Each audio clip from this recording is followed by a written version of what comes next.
Meus irmãos, a paz do Senhor, nós estamos aqui juntamente com meu amigo pastor Wagner, pastor Moisés, e nós estaremos tratando sobre o tema da lição da CPAD, segunda aula do terceiro trimestre de 2022. É um tema bem relevante que fala sobre a graça de Deus e a banalização dessa graça.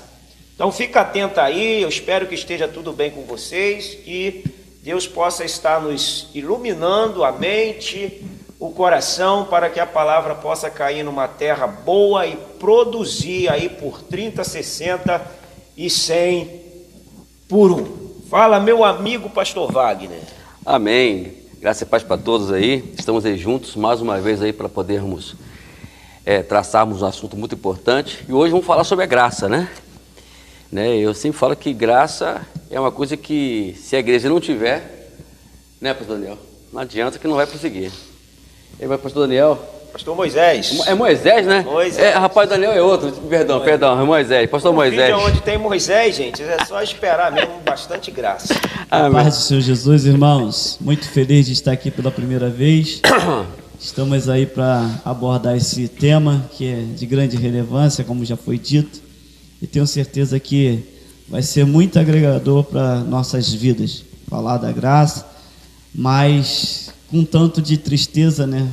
Porque é uma grande verdade o que tem acontecido nesses dias. A banalização da graça é uma realidade nos nossos dias. Então, hoje nós vamos falar sobre um assunto que infelizmente a igreja precisa acordar, né, Aguinaldo? Porque vivemos hoje, pastor Moisés, um momento muito difícil da igreja.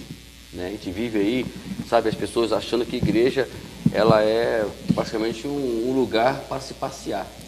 Uma vez eu utilizei uma palavra, Aguinaldo, que não sei se ela é bem colocada, mas eu na época achei bem colocada, que hoje as pessoas vão para a igreja como fosse um estilo de vida. Hoje tem culto à noite, vou para a igreja. Não tem onde eu ir, então eu vou para a igreja.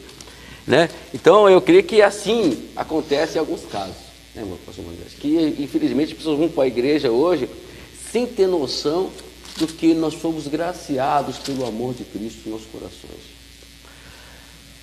É verdade. Bom, olha só, o nosso assunto sobre a banalização, a sutileza da banalização da graça. Bom, sutileza é aquilo que vai iniciando devagarinho, de uma maneira sutil, quando a gente percebe, já está tudo podre, tudo poluído, né? Bom, nós vamos sintetizar aqui a respeito do texto áureo, que está baseado em Efésios 2:8, que diz: porque pela graça sois salvos por meio da fé, e isso não vem de vós, é dom de Deus. A verdade prática vai falar aí sobre a graça de Deus não é barata. A graça de Deus não é barata. Texto de referência está em Efésios capítulo 2, versos do 4 ao 10. Nós também não leremos para ganharmos tempo, mas estamos citando aí para você, amigo, que não tiver com a sua revista. Se você tiver com a sua revista, pega a sua revista e acompanhe essa fala nossa, que é uma síntese, um resumo dessa lição 2. Aí nós vamos para a introdução. Fala da introdução, pastor Wagner. Eu anotei aqui uma coisa na introdução, que pode-se dizer que a doutrina da graça tem sido mal compreendida e, portanto, mal assimilada e, consequentemente, desvirtuada. Como falei inicialmente, as pessoas não estão, parece que a igreja, não estou falando da igreja, eu falo da igreja de modo geral, mas em alguns casos, parece que estão perdendo, sabe, aquele conteúdo, umas invenções aqui, outras invenções ali, aí querem inovar. Uma vez alguém disse para mim que a minha igreja é assim, vou fazer a igreja assim, assim, assado, para ganhar jovens. Aí eu falei assim, mas peraí, mas quem ganha é a igreja ou é o Espírito Santo? Então eu estou começando a fazer isso, essas coisas todas. E outra coisa também que a gente vemos hoje, que a gente fala muito mal de certa religião hoje, e na verdade a gente parece que está andando completamente ou igual a eles ou pior do que eles. Verdade. Bom, meu amigo pastor Moisés, esse tópico 1 vai falar sobre a compreensão da graça. Bom, compreendendo a graça, nós vamos entender que a graça ela é algo que parte de Deus para o homem. Fala alguma coisa sobre esse assunto. A graça ela é de Deus. Então, no tópico 1, no seu subtópico 1, fala que ela é divina. A graça ela não vem do homem, ela não vem da terra, ela vem do céu. E assim, a graça é algo inexplicável. Só se explica a compreensão humana de que forma? Da forma que alguém tem uma dívida que é impossível de ser paga e vem uma pessoa que é totalmente, né, fora daquele contexto e vem e paga essa dívida. Então foi assim como já se explica, né, no subtópico 2, que ela não é merecida, é para uma pessoa que não merece, né, fez tudo que não deveria fazer e ainda assim veio alguém e paga. Nós temos o exemplo, por exemplo, no Evangelho segundo escreveu Lucas, São Lucas, o doutor Lucas, capítulo 15, né? Fala ali de 3 parábolas, e fala da parábola do jovem, né? Do jovem que saiu de sua casa, e ele, né, vai e gasta tudo que se tinha, e depois não tendo mais nada, o que fazer, porque já não tinha mais dinheiro, e ele lembra que o jornaleiro de seu pai comia, né, em abundância de pão, enquanto ali ele perecia, passava fome. E ele decidiu voltar, e quando ele decide voltar, o seu pai estava de braços abertos. Então, só divinamente é possível compreender algo de tão grandeza, porque pelo termo histórico diz bem que aquele filho pródigo, ele não deveria pedir a sua parte da herança por ser mais novo. Então ele quebra ali uma regra e quebra uma cultura, e ainda assim o seu pai está o aguardando para lhe perdoar. Aqui eu posso dar uma explicação, né, básica do que é a graça. A gente tem também o livro de Oséias, né, que relata muito bem ali que ele está disposto a pagar um alto preço por uma mulher que se prostituiu. Verdade. Uma mulher que o abandonou e se prostituiu. E ele vai lá e resgata ela novamente. Então, essa graça, ela faz demonstração desde os tempos antigos, né, o amor, a compaixão de Deus pela nação de Israel. Em todo tempo, disposto a pagar um alto preço por tudo que eles cometeram em termos de prostituição religiosa ou de prostituição espiritual, como nós costumamos a dizer. Você me permite só colocar algo que eu anotei aqui, sobre a graça? Eu coloquei assim, recebendo algo mesmo causando dano, sem ter condições de pagar. Eu vejo a graça assim, entendeu? Que a gente causamos um dano muito grande a Deus, que é nossos pecados, mas a gente acabou que a gente não tem condição de pagar isso agora. Como vai pagar esse mal que nós fizemos agora? Então, entendeu, Aguinaldo? Então eu coloquei aqui na minha anotação aqui essa posição aqui. Muito bem. A gente está tendo uma visão aqui de que a graça, apesar dela ser de graça, né, que ela ser um favor que nós não merecíamos, mas ela não é barata, né? Ela custou um alto preço, e é um assunto que nós vamos estar abordando aqui a partir do tópico 2, vai falar sobre a necessidade dessa graça. Quem não tem graça, lógico, por uma palavra que às vezes as pessoas não gostam de dizer, mas é um desgraçado.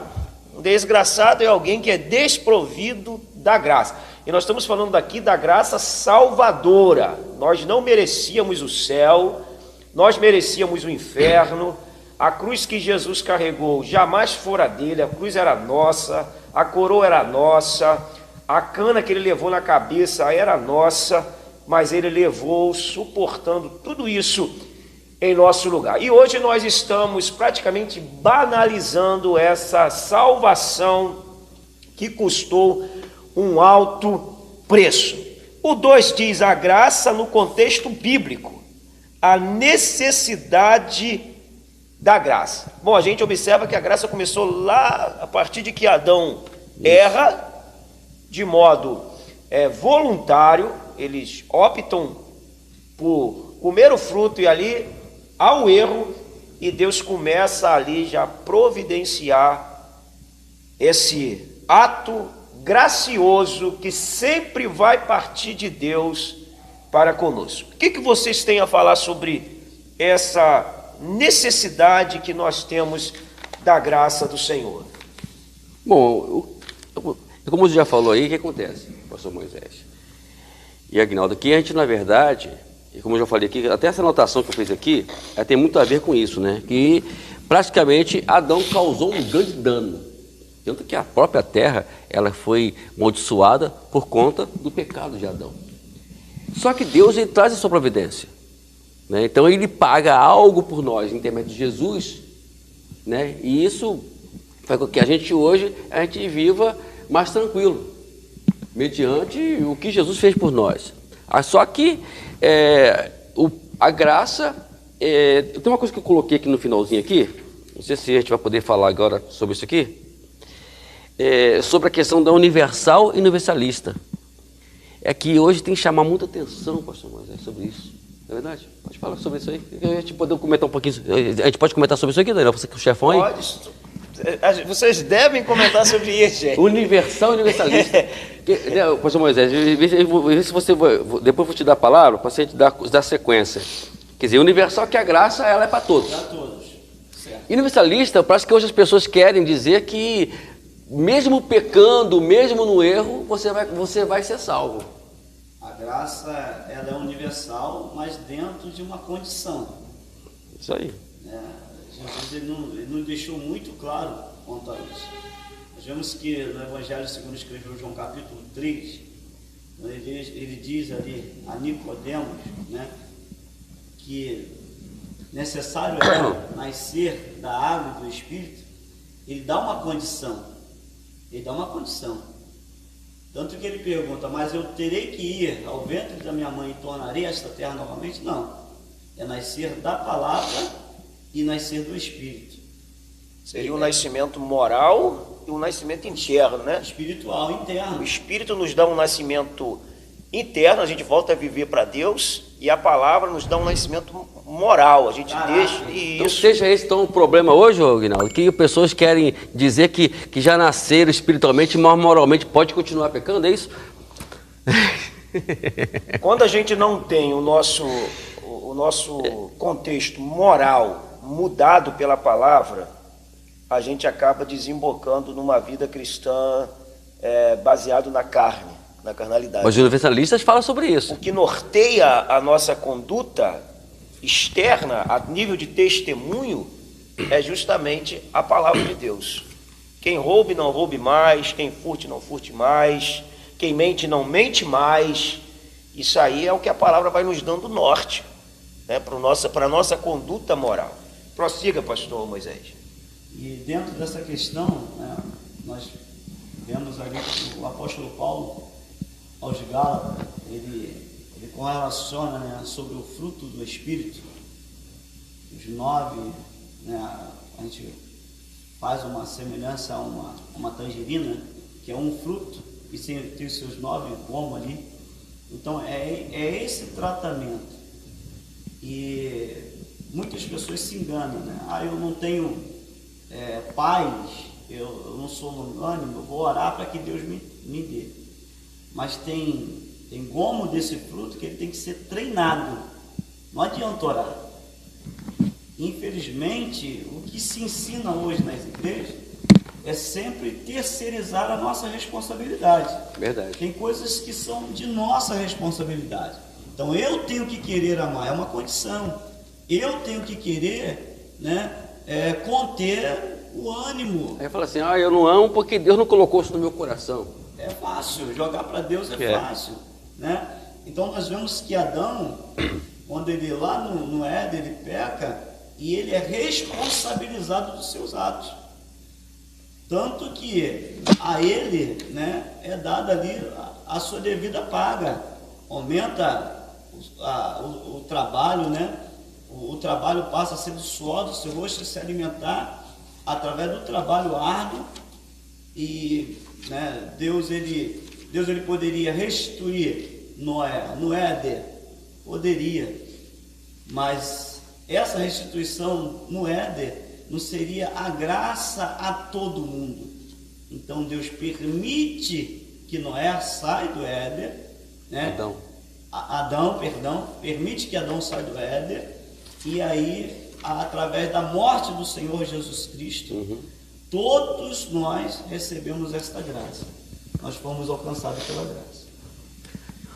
E graças a Deus por essa graça. Quando Efésios diz que pela graça sois salvos por meio da fé, isso não vem de vós, é dom de Deus, isso quer dizer que nós não temos condições de chegar ao céu e falar, eu cheguei aqui porque fiz isso, isso e isso. Então quer dizer que essa história de obra está por fora, né? Todavia, eu quero citar uma frase de Calvino, o grande reformador ali de Genebra, do século XVI. Ele disse que as obras não justificam, mas a fé que justifica, ela gera as obras. É verdade, isso aí. Então o mundo vai ver a minha fé pelas minhas obras. Deus não precisa ver a minha fé pelas obras, mas o mundo vê a minha fé pelas minhas obras. Então uma graça que não me muda, ela não me salva.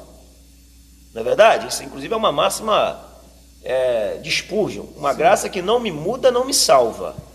Então a ideologia de que estamos na graça, a gente ouve, não, estamos na graça, e isso vira um viés para que a gente viva uma vida errada, acreditando que a graça vai sempre nos sustentar, e com isso nós vamos morrendo espiritualmente sem percebermos, porque nos iludimos com uma graça barata.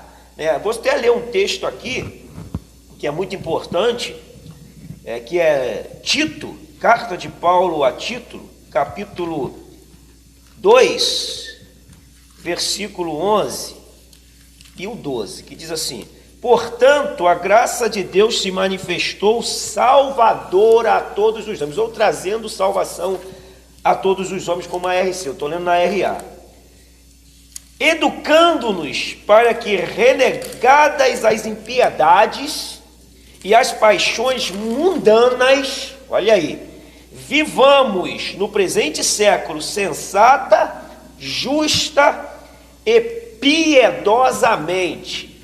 A graça nos exige algumas coisas, várias coisas, dentre essas que nós rejeitemos as paixões mundanas. Tiago 4,4 diz que aquele que quer ser amigo do mundo constitui-se inimigo de Deus. Inimigo de Deus. Isso tudo é graça. Então vamos aqui para o nosso ponto. Nós já estamos falando da extensão da graça. A graça ela tem a sua extensão aí de maneira universal. Nós estamos explicando aí sobre o universalismo e a graça que abrange todos os homens. O 3 vai falar que a graça no contexto da reforma, a partir do século XVI ali, quando começa a reforma e começa a ter uma ideia também diferente de graça. Por quê? Porque até então ali a ideia de graça é que eu era salvo por meio de obras. E aí Lutero, estudando, naquela época não havia ainda a luz elétrica, hoje a gente tem esse luxo, com uma vela, a luz de vela, ele lê Romanos capítulo 1 a respeito da fé. E aquilo ali vira o pilar da reforma. Vamos lá. A graça no contexto da reforma, corrupção da doutrina da graça. O que vocês têm a falar sobre essa corrupção dessa doutrina que durante toda a Idade Média foi deturpada para benefícios de alguns que se protegiam por ela, enganavam o povo e com a reforma, um homem estudando à luz de vela, com todo aquele capricho, foi lá e teve a ousadia de enfrentar todo um sistema, ser contra um sistema para ser a favor de Deus. Isso também é um ponto importante. Porque na verdade o que eles pensavam, o que eles ensinavam é que eu vou receber a graça mediante do que eu fizer. Por exemplo, se eu der uma esmola a um próximo, a uma pessoa, eu vou receber a graça de Deus, eu estou graciado por Deus. Se eu fazer uma bondade a alguém, então as pessoas tinham essa ideia. Eu creio que quando Martinho Lutero ele quebrou esse paradigmas aí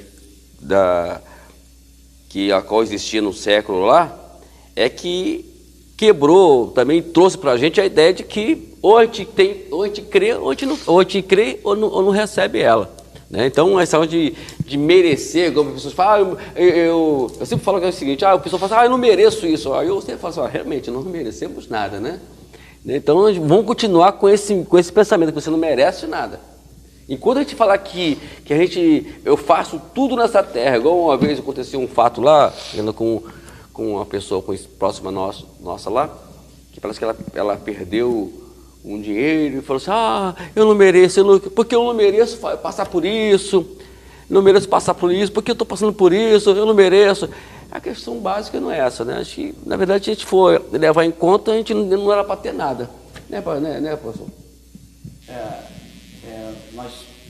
Nós estamos vendo, né, que essa lição ela é muito atual, né? É de grande relevância esse assunto. Interessante que esse assunto foi abordado no século XVI e pendura até hoje. Ainda existe né? Uma galera que acha que pelo fato dele estar fazendo uma obra, né, um donativo, essa graça é salvadora. Essa graça, ela resolve uma situação. Quer ver uma coisa que eu lembrei aqui agora, pastor? Que uma pessoa disse para mim uma coisa hoje, que ela falou que ela foi no médico, aí falou que estava passando por isso, por aquilo, e ela disse o seguinte, a primeira expressão, para continuar a sua linha de raciocínio, eu dou dízimo, eu sou um dizimista na casa do Senhor, porque eu estou passando por isso. Aí eu falei assim, olha, não é assim que funcionam as coisas não, calma. E esse pensamento... agora? Esse pensamento ele desemboca no legalismo religioso. Isso aí.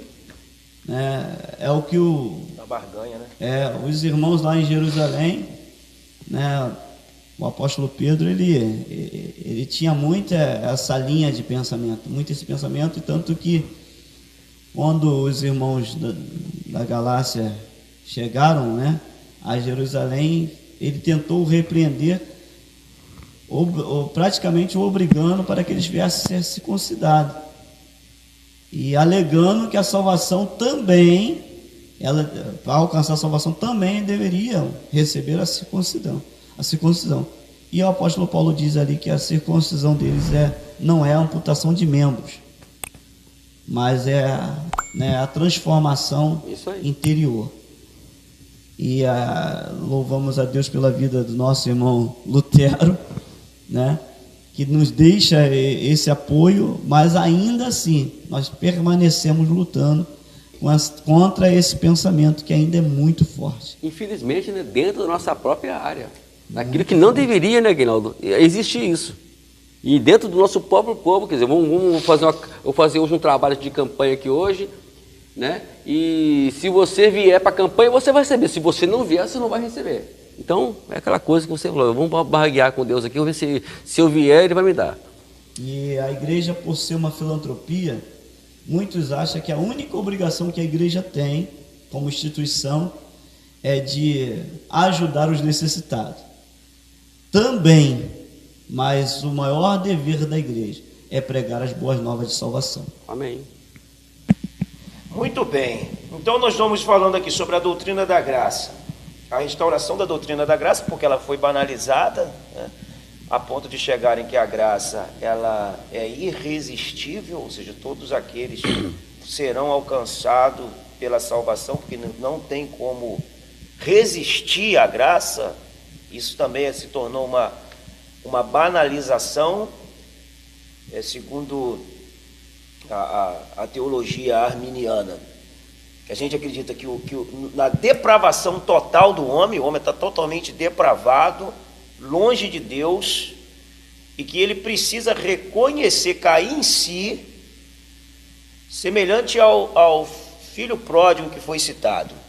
O filho pródigo, ele mesmo despertou a sua consciência, e todo pecado na terra, primeiro ele afeta o céu, tanto que ele fala, eu voltarei para o meu pai e direi, pai, pequei contra o céu, e perante ti, todo pecado, inclusive todo pecado oculto na terra, é um escândalo público no céu. No céu não tem nada oculto. Então, às vezes a gente oculta aqui, não, porque a graça pode até ser oculto aqui. No céu é público. Então, muito cuidado, não perde a noção de que no céu não tem meios da gente negociar com Deus os nossos erros. E ele desperta, não, eu vou pequei contra o céu, contra o meu pai, eu vou para lá e vou voltar e vou me corrigir. Esse é o papel da gente entender de que nós erramos e nós precisamos dessa graça de Deus. Então, restaurar a graça é justamente quebrar essa banalização, né? No sentido de restaurar a doutrina. A graça em si, ela é estável porque ela começa em Deus, mas a banalização é uma coisa que precisa voltar a pregar, que a graça não te dá liberdade para pecar. Exatamente. Muito pelo contrário, o que a lei considerava pecado pela ação, a graça considera pecado pela intenção. Fica pior, né? Positivo. Porque naquele tempo não tinha aquela atuação do Espírito Santo contínua na vida das pessoas. Hoje é diferente, hoje o Espírito Santo já está continuamente dentro da igreja, dentro de nós, na verdade. Então, quando a pessoa peca, aí entra essa questão toda. Aí aquela pergunta, mas hoje a graça, ela não importa, sabe, o irmão Aguinaldo? Não importa porque a graça ela vai me justificar. Esse que a gente ouve por aí. Então, olha só, nós estamos chegando aqui com 5 minutos para a gente encerrar o nosso bate-papo. No ponto 4, diz a graça no contexto contemporâneo. A graça barateada e o valor da graça. Fala, pastor Moisés, que o senhor tem de fazer uma síntese desses dois assuntos, a graça barateada e o valor dessa graça. Ela realmente é barata, igual os homens deram esse desvalor a algo tão sério que Deus delegou a nós? Quem compreende realmente o valor da graça, de maneira nenhuma vai baratear. Nós vemos que o profeta Isaías 53, né, eu acho linda a citação que ele faz. Quem deu crédito à nossa pregação é que se manifestou o braço do Senhor. Ele diz que como de uma terra seca e sem parecer, né, sem formosura, foi subindo, e olhando para ele, ninguém o desejava. Isso quebra também, né, uma grande realidade hoje, que todo mundo quer ser desejado. O nosso Senhor veio sem ser desejado por ninguém, e ele tomou sobre si todo o nosso pecado. A Bíblia diz em Isaías 53 que o castigo que nos traz a paz estava sobre ele. Oh, glória! E pelas suas pisaduras nós fomos sarados. Então ele custou caro. Foi a vida do nosso Senhor. Foi a vida do nosso Senhor. E quem deu crédito? Quem acredita? Né? Como nós vemos que nos primeiros capítulos, né, da Bíblia, em Gênesis, se fala de Noé, e ali ele é alcançado por uma graça, e ele constrói a arca, e naquela construção é um preço alto, e o que me chama a atenção é que ele constrói, ninguém acredita na chuva, não achavam impossível aquilo acontecer, e tudo que Deus fala com ele acontece. Quando ele entra na arca, a porta é selada, e essa semana Deus estava falando ao meu coração, né? Deus não dá a chave a Noé, e Deus não dá o leme na mão dele. Se desse, coitadinho, então, assim, a graça, ela está sob o controle de Deus. E a gente pode também fazer por analogia a arca como uma graça.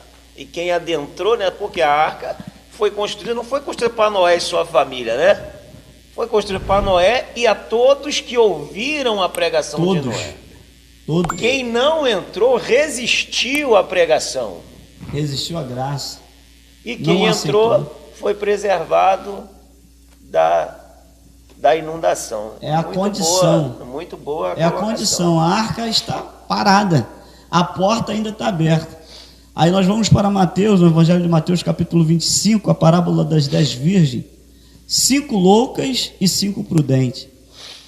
E ali vem o Senhor, né? O texto diz que à meia-noite ouviu-se um clamor. Lá vem o noivo. Entra 5, a porta é selada e as 5 loucas ficam batendo a porta. Deus não dá a chave. No dia que a graça encerrar, não tem mais jeito, acabou. Verdade. Bem, nós estamos chegando ao fim. Não sei se a gente falaria, poxa, que pena. Estamos chegando ao fim desse bate-papo e eu quero deixar minhas conclusões finais fazendo a seguinte, chamando para si a seguinte atenção. A graça, ela está disponível a nós, mas eu conheci um pastor que ele falava assim, eu quero a graça de Deus e não graça com Deus. Tem pessoas que têm graça com Deus, brinca com Deus, leva as coisas de Deus na brincadeira, leva as coisas de Deus de qualquer jeito. Não, porque Deus é graça. Ou quando Deus não é graça, não, porque eu não sou justo mesmo, eu não sou santo mesmo. E aí nós vamos levando isso aí de qualquer jeito. Então, atenção, muita atenção aí no que você está fazendo com a graça de Deus. Romanos 11, 22 diz, considera, pois, a bondade e a severidade de Deus. Deus é sério com as suas ações. Faça as suas considerações finais, pastor Wagner, depois pastor Moisés. Eu vou continuar na mesma conclusão que eu falei no vídeo passado. Amós 6:3. Conheçamos e prossigamos em conhecer o Senhor. A única forma de nós sabermos como diferenciar tudo isso está aqui dentro. Vamos parar de querer ouvir o que o homem fala. O importante é o que Deus fala. Tá ok, meu querido? Fica esse lembrete para você aí. Se gruda aí na palavra. Se volte para ela. Porque eu tenho certeza que você não vai ser enganado, não. Eu vejo aí muitas igrejas passando por problemas porque quer ouvir o que o homem fala. E isso é consequente. E vemos aí a situação que está as nossas igrejas hoje. E como está o evangelho hoje. E essa graça tão barateada que nós vimos acontecer. Vimos aí. Felizmente. Pastor Moisés.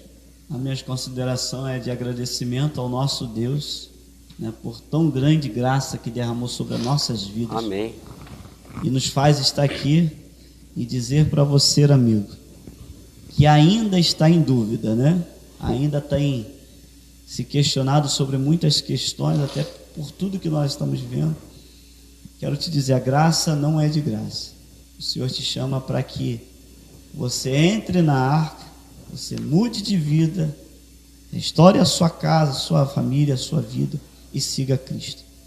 Essa é a minha fala, é agradecimento, que Deus vos abençoe.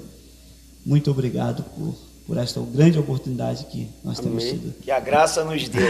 A graça nos deu. Fica com Deus, um grande abraço. Um abraço. Até o nosso próximo encontro. Amém.